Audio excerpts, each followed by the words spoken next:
Today is going to be a two-part video. First, I'm going to show you my dream truck that I just purchased, like a month ago. And I'm also going to show you kind of like living a childhood dream. I'm going to be building a small skate park in my like little side deck yard area. Always wanted to do that ever since I was a kid, and finally as an adult I seem to have the money to do that now. So we're going to do both. First, let me show you the truck, and then I'm going to show you what I just brought home in the back of the truck to make this whole skate park dream a reality. Good morning, everyone. My name is Matt. Welcome back to the channel. I hope you enjoy this one. This is just me kind of living some fun little childhood dreams mostly. If you're new to the channel, I have a Jeep Gladiator. I also have a Mazda RX-8, as you can kind of see back there. And I've got a couple other things in the works here too that I'm going to show you in the future, here very soon actually. But I just do fun car things, and I'm going to maybe start doing some like skateboarding things here too. Just because, why not? I don't know, skateboarding's fun, cars are fun, I think they go together. So let me show you my new truck. Okay, here she is. I'm not going to do like a deep dive about the truck, because I've actually sort of did like a legit review video on my previous Jeep Gladiator. In fact, somewhere back in my channel you can find a thumbnail about that. This is literally the same truck as that one, except this one is a manual transmission. I've been wanting a manual Gladiator for a while now, and the news that Jeep was going to cancel the manual here for like 2024, I just figured why not just go for it and get one. I threw it in wide angle so you can see a little better. So this is a 2022 Jeep Gladiator Rubicon. Nothing too special about it except that it's a manual transmission and it is a soft top, though it did not actually come to me that way. Let me show you the manual. So there's that glorious shifter right next to my Starbucks cup from this morning. It is a true manual 6-speed. And everything else about it is exactly the same as any other Gladiator Rubicon. This one does have the same optional leather seat package as the one I had, and the cold weather package, which means it comes with a heated steering wheel and a heated seats up front anyway. For those of you who've never driven these, they're not super big. Sorry, it's a little messy because I just brought something home and I have these shop towel things that I get at work all the time. But as you can see, it's not a huge rear seat area, but it is enough to fit like normal size adults. And it's got, like, I put these blue little wind deflector things on, well, more sun deflectors for like summertime. They just make the experience with the top down nicer.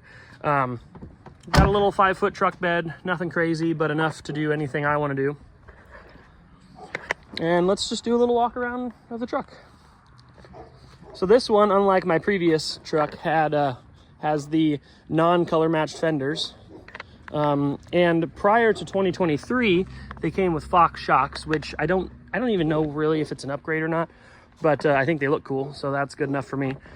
It also, all of the Rubicons, I think all of the Rubicons come with a Class 4 trailer hitch, which is good for technically like 7,000 or 8,000 pounds.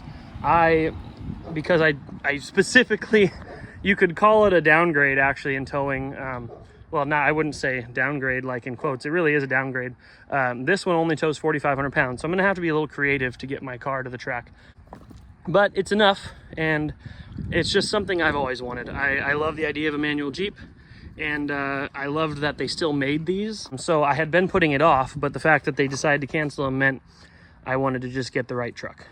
Because they canceled the manual for 2024, I initially thought about buying a brand spanking new 2023 Jeep Gladiator manual, but I couldn't really find the right truck. The highest tow rating you can get on a manual Gladiator is the Rubicon package, and there just weren't a lot of them out there for the price I wanted to pay. Right now, there's a lot of discounts on them, but I still didn't want to finance, you know, $45,000 or something to get another truck when I already had a really nice Gladiator Rubicon automatic. So what I ended up doing is finding this super minty 2022. It had 16,000 miles on it and was sitting at a dealer in Arkansas.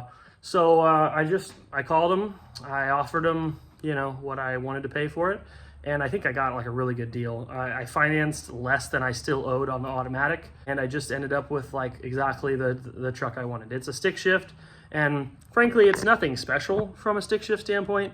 It's just your basic 6-speed manual transmission.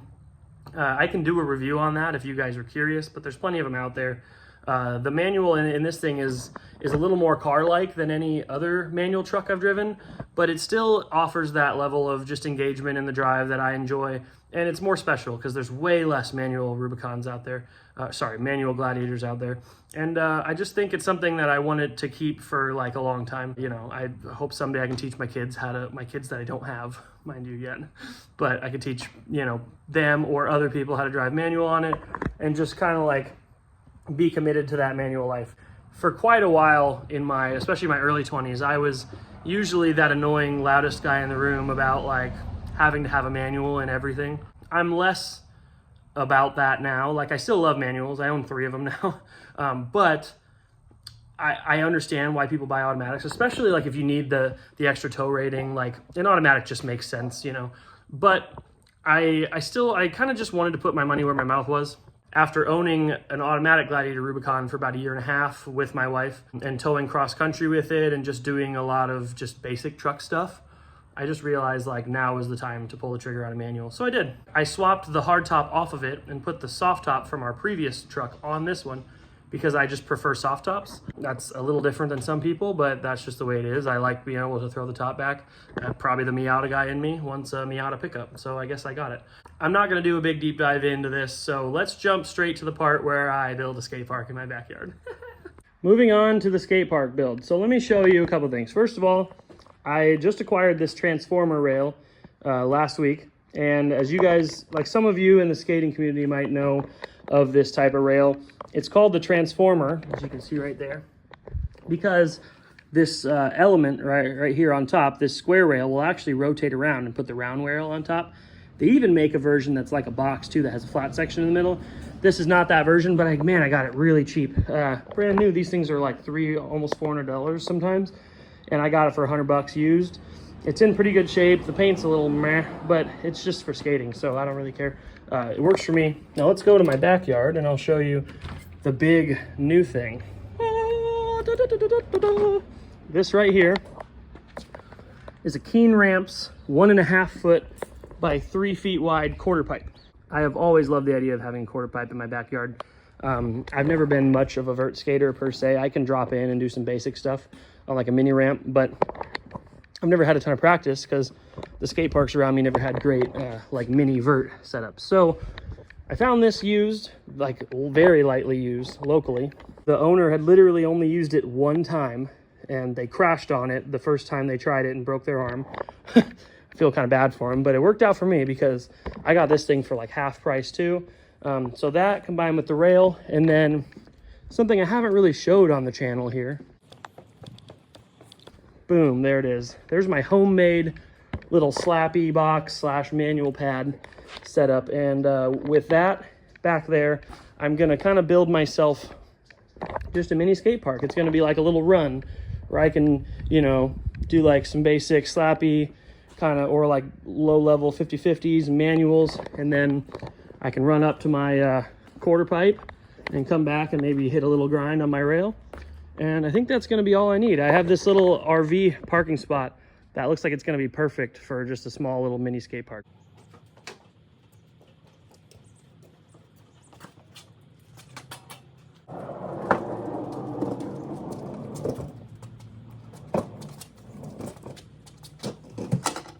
Okay, so there we are. This is kind of like first iteration of this skate park. I'm not really sure how this is all going to be set up quite yet, but my thoughts are, you know, roll in from right here, can kind of hit a 50/50 sort of thing, go on up, pivot around, and then maybe hit the grind. Although it's occurring to me that that thing might be a bit of an issue. This may end up kind of swapping around. I'm not sure yet. I'm going to give it a try first and see.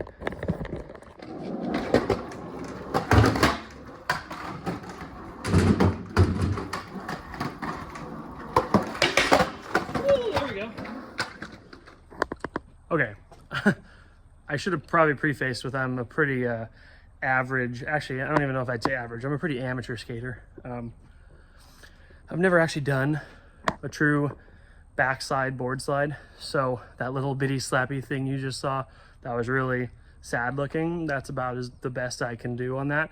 And it's honestly been 3 months since I tried a 50/50, so I'm a little scared to try that just right off the bat. but I'm going to do it in this video for you guys. Okay, it's just going to be after I practice for a little bit. It looks like, generally speaking, I need to space stuff out a little more. I don't want the rail right next to the box, and which means I need to move the, let's see, how do I, there you go. I need to move the quarter pipe a little further down, but to do that on my own, it needs caster wheels because I don't want to keep scraping it and sliding it on the concrete, which I have the caster rails, or I have the caster wheels. So I'm gonna put those in now, move it all around a little bit, and then try a few more lines and really just try to like get this dialed in. The previous owner of this ramp gave me all this stuff, which looks like I have plenty of hardware to put these casters on. It also has like a little instruction manual. I don't know what this is, and some cool stickers, one of which is probably gonna end up on my truck.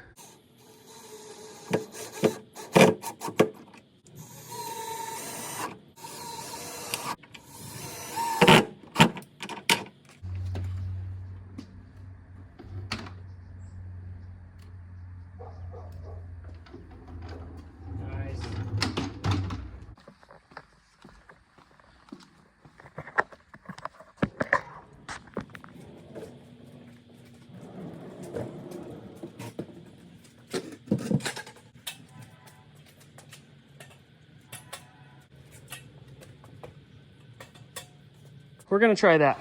Box on that side, rail over here, and the quarter pipe further down.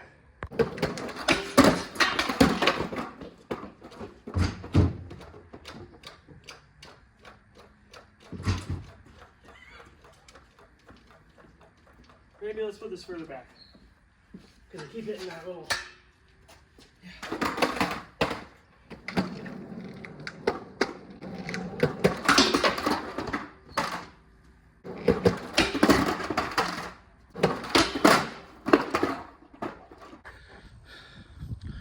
Boy, do I need some practice. Whew, everything's very rusty.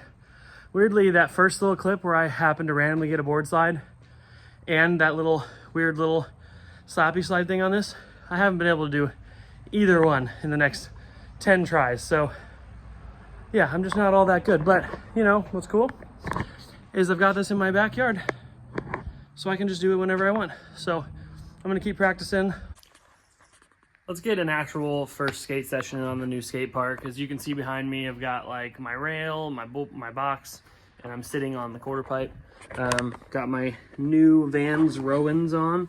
Honestly, took the recommendation of Zach Dowdy on YouTube. He's well, he recommended these. You guys should check out his channel. He builds DIY skate spots. They need a lot of break-in. Like, they feel super weird right now, very stiff. But I think over time they'll get better. This is real ballooned out because I've got my trusty ankle brace on to try to stop myself from being a cripple someday.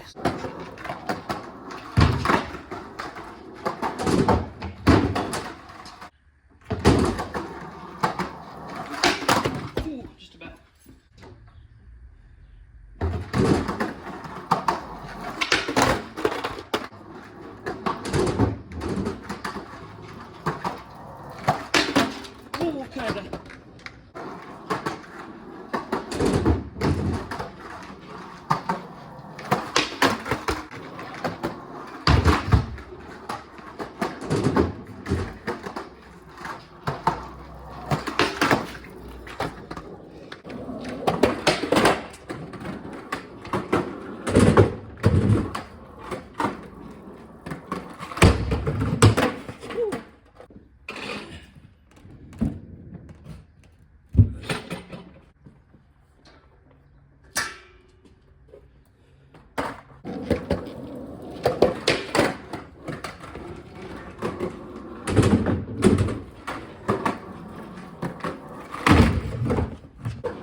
about got the pop shove. Thank you guys for watching this video. I hope you enjoyed it. If you have any questions about the Jeep or my little backyard skate park, hit me up in the comments. Until then, I am going to keep skating and try not to hurt myself.